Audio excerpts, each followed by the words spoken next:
Bonjour et bienvenue sur 8 Mont Blanc. Nous sommes ensemble pour le dernier JT de la semaine à la une de ce vendredi 5 mai 2023. Ils sont 16e du classement. Les basketteurs d'Aix-Maurienne rencontrent ce soir Quimper, 17e de Pro B. Le match est donc décisif et l'ambiance promet d'être explosive à la Halle Marlioz. Nous serons sur place dans quelques instants. Le printemps bat son plein et avec lui, la nature s'éveille, les animaux aussi. Au parc Merlet, aux Ouches, ils sont à nouveau visibles pour le plus grand bonheur des visiteurs. Reportage en fin de journal. Mais avant de développer ces titres, le ministre de l'Éducation nationale, Pape Ndiaye, était en visite surprise ce vendredi en Haute-Savoie, au lendemain de l'annonce du président de la République d'une réforme des lycées professionnels. Le ministre a visité l'établissement Charles Poncet. Il a rencontré ses élèves, ses professeurs, mais aussi des professionnels qui emploient des jeunes en stage. Des stages qui seront désormais gratifiés entre 50 et 100 euros par semaine, selon donc cette dernière annonce du gouvernement. Et je vous propose d'écouter le ministre au micro de Camille Privat.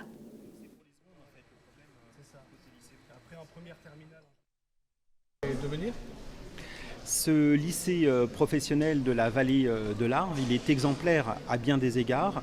D'abord parce que c'est un lycée qui valorise les métiers industriels et vous savez que nous avons besoin de valoriser des filières qui sont essentielles pour la réindustrialisation de notre pays. Ensuite, parce que ce lycée est exemplaire des relations qu'il entretient avec le tissu industriel local, avec ces très nombreuses entreprises de décolletage, en particulier qui ont fait la renommée de la région.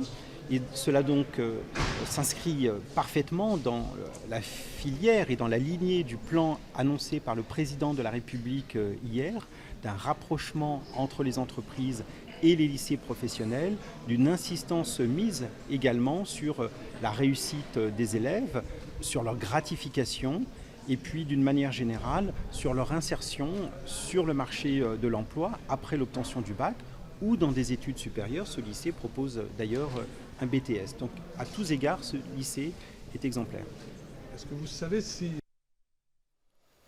Il joue certainement le match le plus décisif de sa saison. Le club d'Aix-Maurienne Savoie Basket rencontre Quimper ce soir à la Halle Marlioz pour un match de Pro B de bas de tableau. Et Lucas Ruche et Sébastien Germain sont sur place. Bonsoir Lucas, alors à 2h du coup d'envoi, est-ce que l'ambiance monte ? Oui, Victoria, en direct de la Halle Marlioz pour cette avant-dernière journée de Pro B de basketball. Ici, match le plus important de la saison pour Aix-Maurienne Savoie Basket qui défie ce soir Quimper. Les Savoyards sont 16e, les Bretons sont 17e. Les deux équipes sont à égalité au classement, enfin sont à égalité en points plutôt. En cas de victoire, AMSB se maintiendrait immédiatement. Et pour en parler, je suis avec Manu Schmidt qui nous accorde quelques minutes, le coach de AMSB. Bonjour Manu. Bonjour. Première question, comment vous sentez-vous, vous et votre équipe, à l'aube d'un match si important ? Écoutez, on est au mieux de l'état dans lequel on peut être. Voilà. On a récupéré, on n'a pas de problème physique particulier, à part toujours JJ Garcia qui est absent maintenant depuis longtemps. Et donc voilà, on a préparé ce match de la meilleure façon possible. Voilà, on est prêt. Vous êtes prêts, c'est tout ce qu'on espère. Match décisif, on l'a dit, devant votre public, ça sera complet ce soir. Est-ce que c'est vraiment si important de jouer un match aussi important comme ça chez soi ? C'est clair quand on est compétiteur, jouer les matchs décisifs à la maison, c'est toujours, c'est pour ça qu'on travaille, c'est donc pour avoir cet avantage du terrain. Donc oui, c'est un énorme plus. Donc simplement, il va falloir qu'on reste focalisé sur notre plan de jeu, qu'on soit pas pris par l'enjeu et qu'on exprime nos qualités et notre identité actuelle. Mais évidemment que le public qui sera derrière nous, ce sera un gros avantage. Vous me l'avez dit il y a quelques minutes, il n'y a pas d'autre solution pour vous et vos joueurs, la victoire ce soir. Il n'y a pas d'autre option envisagée, en effet. Mais comme je disais, le résultat est toujours une conséquence à la fois d'une attitude et de ce qu'on produit. Donc nous, ce soir, on est totalement concentrés sur faire le match qu'on doit faire avec nos qualités, notre identité, avoir la meilleure attitude possible. On sait que ça va être un combat de chaque instant pendant 40 minutes. Voilà, donc on se prépare pour ça.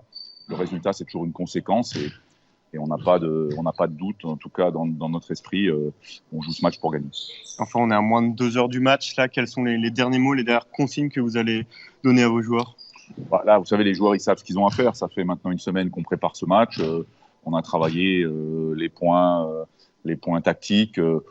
On a renforcé ce qui fait nos points forts. Donc, c'est simplement de faire quelques petits rappels, de refocaliser vraiment tout le monde sur à la fois ses qualités, les qualités de notre équipe, le jeu qu'on doit produire, l'attitude qu'on doit avoir. Voilà. Et puis après, on doit prendre du plaisir pour pouvoir en donner à notre public.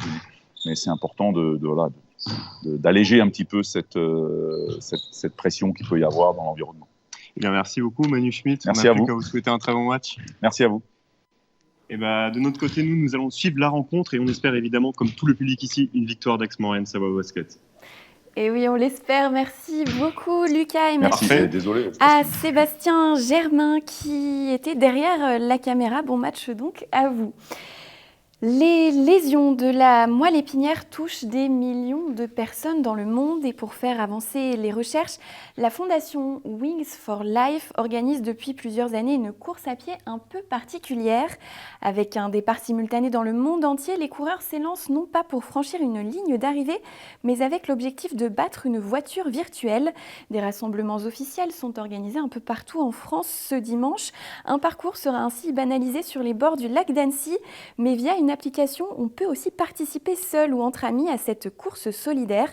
Tous les dons et les frais d'inscription seront reversés à la recherche et je vous propose d'écouter quelques précisions dans ces interviews d'un athlète haut-savoyard et de l'organisateur de la course annécienne.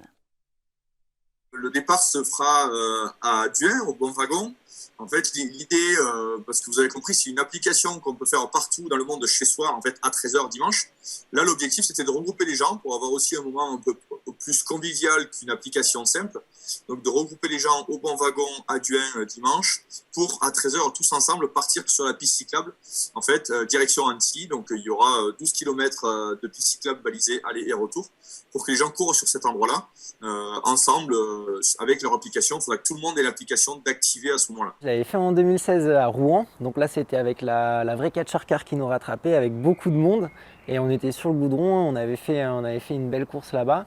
Et cette année je vais la faire du coup avec des copains, on sera en solo, donc on peut lancer l'application directement, on se met à un point, on démarre la course à cet endroit-là et on a la voiture imaginaire qui nous suit, donc ça peut être aussi des petits chemins, des fois des petits sentiers de montagne assez cool à faire, plutôt en trail. Et donc cette année, ce sera un peu comme ça pour nous. On va le faire un petit peu sur des sentiers en montagne, puis après on va rejoindre une route, on va descendre un petit peu. Il y aura un petit peu de dénivelé, donc c'est vrai qu'on ne court pas sur le plat. Alors en résultat, l'important c'est pas de faire un gros résultat, c'est surtout de participer et passer un bon moment. Et donc on essaiera de faire le plus longtemps possible. Rendez-vous donc ce 7 mai sur les bords du lac d'Annecy et vous pouvez toujours vous inscrire sur le site de Wings for Life World Run. L'actualité, c'est aussi ce rebondissement dans l'affaire de la centrale hydroélectrique de Sallanches. En décembre dernier, le tribunal administratif de Grenoble avait ordonné sa déconstruction. Une association de défense de l'environnement avait en effet déposé 2 recours contre cette infrastructure. Mais la Cour d'appel de Lyon vient de suspendre l'ordonnance. Conséquence directe de cette décision, la centrale va redémarrer après des mois de sommeil. La mairie est soulagée, mais elle sait que la décision reste provisoire et le maire attend le jugement sur le fond de l'affaire qui devrait intervenir d'ici la fin de l'année. Je vous propose d'écouter quelques réactions recueillies par Sébastien Germain. On ne peut pas parler d'énergie verte en se mettant à travers de cette énergie qui est une énergie propre, où on fait aussi une économie de CO2. Et aujourd'hui, on a besoin d'électricité. On a un moyen de la produire d'une manière, noble. Et on ne met à aucun moment la biodiversité en danger. Personne ne devrait se mettre en travers de ce genre d'opération. Et je pense que FNE, France Nature et Environnement, ne s'est pas mis à la hauteur de ce qu'on attend de l'environnement. Je pense que ce n'est pas en attaquant tout et n'importe quoi, pour exister politiquement, qu'on fait une cause. On ne peut pas parler de victoire, c'est un soulagement. C'est un soulagement lié au fait que nous allons pouvoir utiliser un ouvrage qui est complètement finalisé et qui va pouvoir rendre service aux habitants de Sallanches. On va faire les tests d'usage pour utiliser l'ouvrage dans les meilleures conditions de sécurité possibles. Et dès la fin de la semaine prochaine, il produira les kilowattheures à destination des habitants de Sallanches.